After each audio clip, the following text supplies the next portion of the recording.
Hello everybody and welcome back to Pokemon White 2. So in the last part we essentially watched a free U movies over at Bookstore Studios. But now it is officially now time to get back into the swing of things when it comes to the overall journey in this game. And since now the ship captain has now returned back to being a ship captain, yeah, and now alongside Hugh here, he's now going to give us a ride over to a city over to a very familiar territory. Especially if you have played the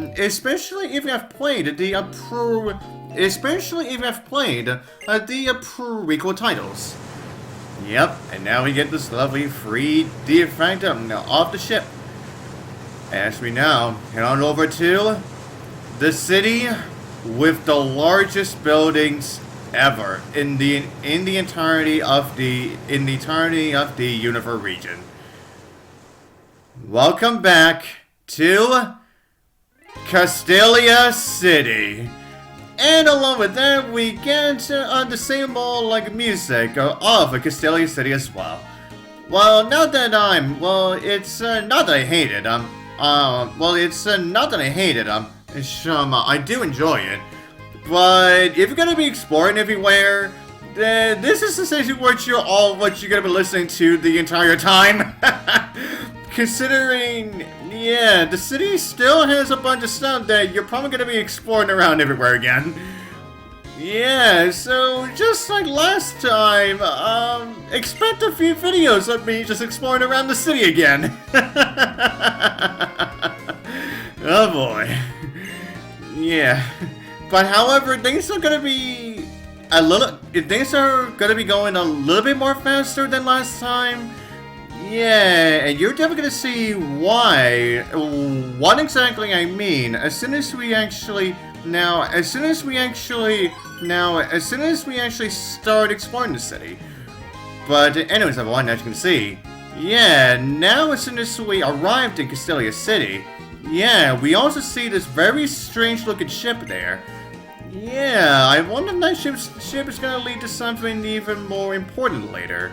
Yeah, I wonder. Yeah, but anyways, now we go over here. Now you get your very first heart scale. Yeah, and once again, heart scales are very much important. If you want to see your Pokemon to constantly have to relearn moves. Yeah. But anyways, now we're done with that. And now, let us officially start exploring the city yet again. But as soon as we do, we get so interrupted by this guy. Welcome to Castelia City. It's the Castelia Harlequin Hunt. Now, I bet this is your first visit to Castelia City.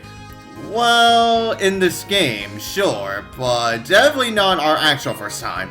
That's great. Here, have this bicycle! Yeah, that's right. The developers finally realized what a tragedy it was for you to just run around this whole entire city. So this time, they actually give you a bicycle. Yeah, so that you can really explore around the city a lot more faster this time around. Yeah. But anyways, now the rules for the hunt are simple.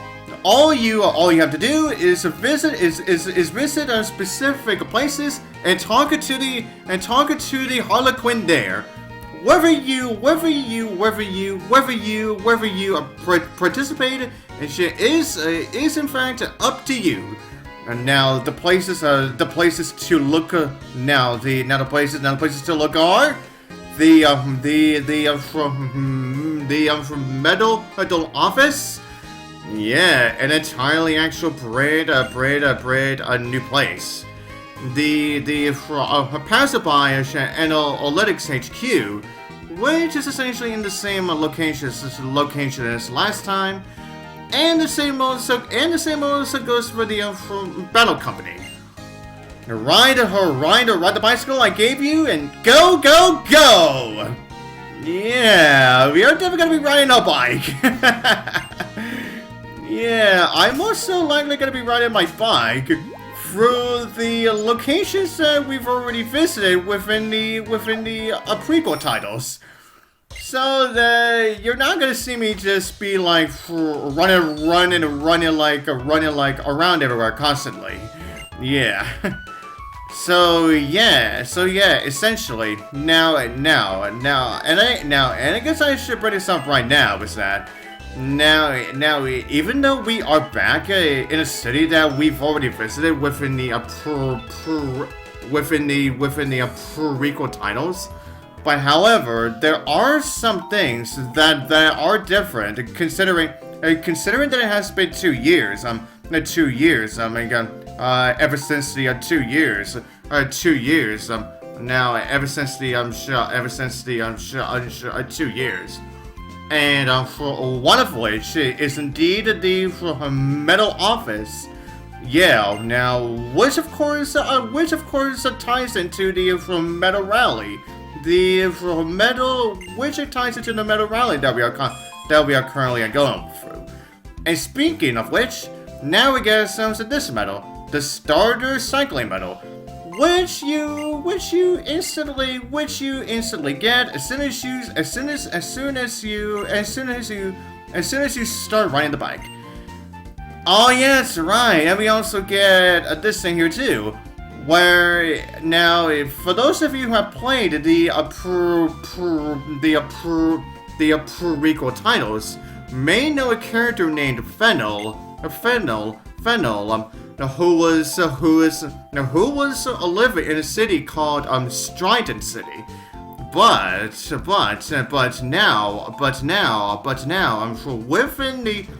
now within the 2 years, she has now moved to Castelia City. So yeah, that's really something, right? And also now, started with this Pokemon Center, we can now get some nest balls now too. And also another major change that they did for the sequels is the Royal Unova. Now within the prequel titles, you could not access the ship during the base game. But however, that's changed. But however, within the sequels, you actually now can ride it during the base game. But however, just unlike the prequel titles, you still have to wait for the afternoon. Now you still have to wait for the afternoon, and you also and of course the times are different depending on the season that you're currently playing this game on. I will be showing it off as you are going through the Royal Unova during the base game. But not so much when it comes to post-game, considering, well, it essentially has the same trainers as you've already faced off against before. So, yeah, but there are there if you want to actually face them again this time around too. Oh yes, right, and we also get this here too, where, now, the areas past the Sky Arrow Bridge, you cannot gain access to those areas until a post game. Yeah, that's right. Now that right there is also another change that they did here. Yeah, now for several there are several areas within the Universe region that you can actually gain access to within the prequel titles, but they are now inaccessible this time around. But there is a there is a upside to that as well. Now for some areas you couldn't gain access to within the prequel titles, well during the base game portion anyway. Well, now you can actually gain access to them within the base game of the sequels. Yeah, of course. Now those, of course, are areas that we're gonna be getting ourselves into once we actually get ourselves access to them. Oh, yeah, that's right. I can see as well. Now, another change that they actually implemented for Castelia City is that they actually have they have actually implemented a sewer system. And that is something that we aren't going to be able to get access to, only just like a little bit later on. Yeah. But anyways, everyone. Anyways, everyone. Now, as for the Game Freak building. Now, for those of you who have played the prequel titles, may recall that you can only face that one guy, only once you have got yourself into the post game. Well, however, this time around, you can actually not only face that same guy during the base game. And she can also face off against another guy, within the Game Freak building as well. And she can also face him during the base game as well. So yeah, so far as I've been saying. Yeah, there have been several changes that they've actually implemented this time around. Well, more so when it comes to Castelia City. Castelia City anyway. Now, as for the other cities and towns that we are going to be revisiting again. Now, some of those other cities and towns. Now, they have also got themselves a little bit of an upgrade to them as well, too. Yeah, and of course, I will go over them as soon as we actually get to those portions. Okay. So, now I may as well show off, what these battles of like are like. Now, if you are to battle them. Now, if you are to battle them here and now. Now, first off, of course, we are going to be starting off with you. Okay. Now, I'm pretty sure this is the guy who had the 3 elemental monkeys, Swoobat, Zebstrika, and one other Pokemon, I forget what exactly it was. But however, during the prequels, if you are to face off against him now, he only just has 3 Pokemon with him. Now he essentially will utilize the elemental monkeys, and all of them will have the ability Gluttony. And also every single one of them will be holding a and also all of them will be holding a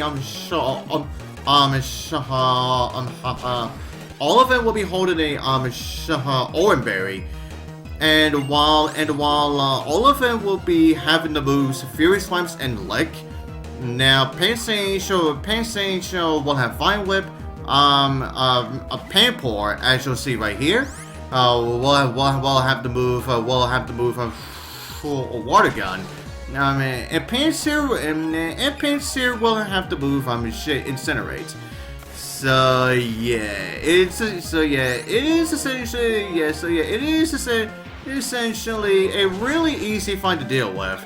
Yeah, especially if you are at the levels of where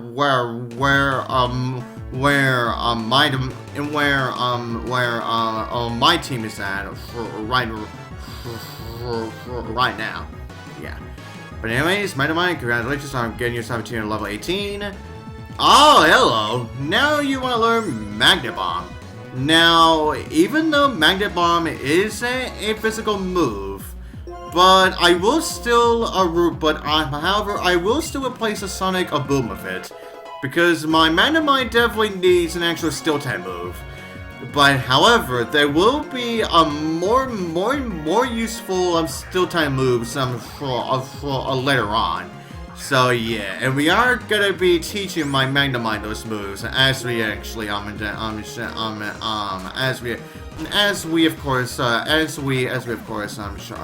with that. Okay. Yeah, you're the strongest and the greatest, huh? Even though we just easily took you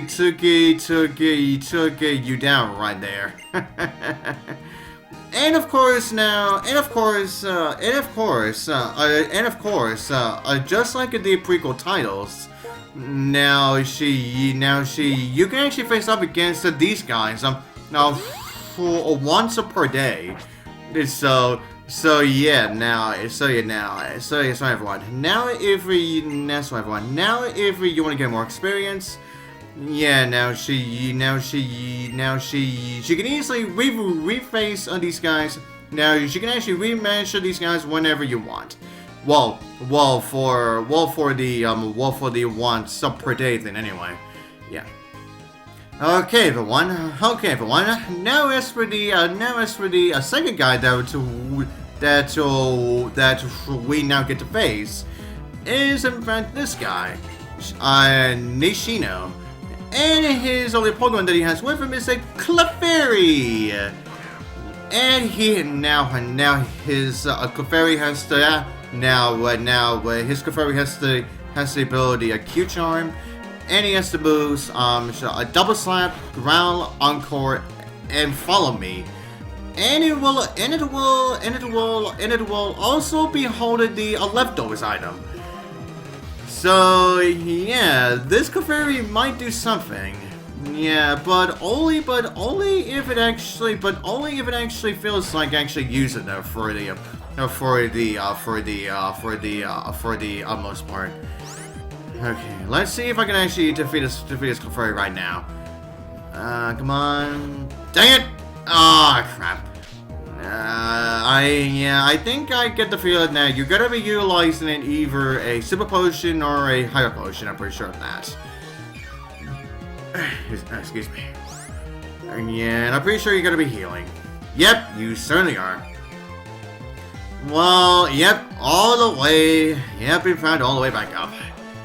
Yeah, and that leftovers is really gonna be annoying. So I'll switch. Yeah, I'll switch out to my Betrash so that at the very least the Pokemon I'm actually gonna be sending out will actually get us a free healing. As soon as they actually get themselves. Now, as soon as they actually get themselves, they get themselves released out into the battlefield. And that Pokemon is indeed my final type, Riolu. Alright, Riolu, why don't you just utilize your Force Palm to essentially end off this Clefairy. There we go. Done and done.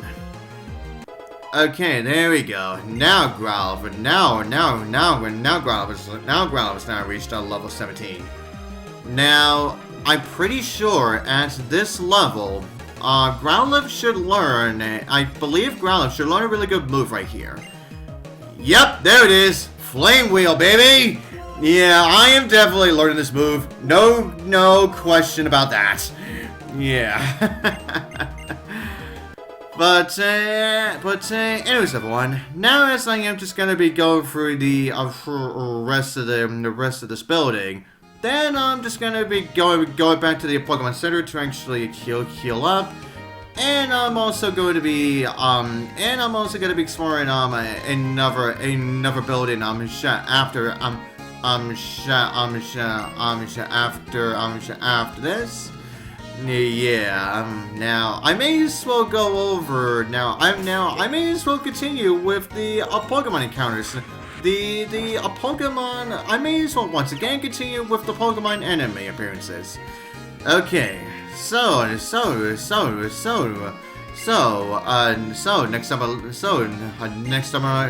on the list is Magnemite. Now, even though Magnemite isn't exactly the most popular Pokemon out there, but however, Magnemite is actually one of the luckier luckier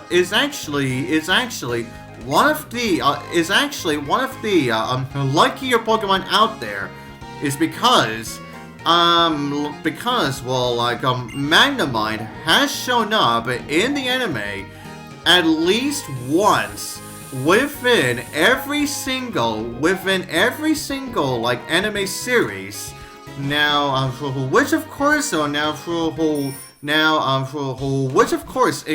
the DOG. Which of course includes the DOG Universe series.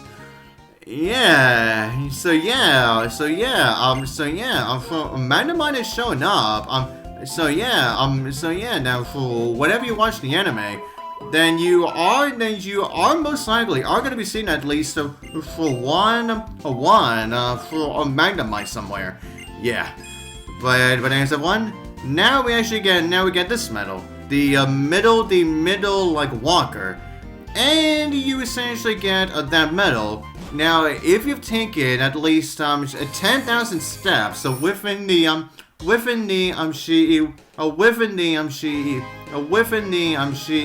region. Yeah. Okay, everyone. Now next up on our list is alright, everyone. Now next up on our list is Elekid. Now, during the Johto series, Elekid didn't exactly get many appearances. Like, it's only shown up like at least once or twice. Yeah, because, well, a character named Casey really wanted to catch one of her own. Yeah, and it took her like almost to the end of the Johto series for her to finally get one. Yeah. And then during the Hoenn series. Now, Elekid still didn't get that many appearances there either, but it was definitely starting. But however, starting with the Sinnoh anime was when Elekid definitely got some major a plentiful of appearances. Because of an obvious character from that series, she utilized one. Yeah. And then, while Elekid didn't show up once within the Universe series, and Elekid only got to show up one time within the Kalos series, and then while Elekid only got to show up only for a few times, so a few background appearances during the Alola series, and then essentially went back to only getting for one major appearance during Journeys. But then with the Horizon series was when Elekid definitely got some major screen time again. So I said, folks, that should be all I'm gonna do this part. And so until next part, I'll see you guys next time.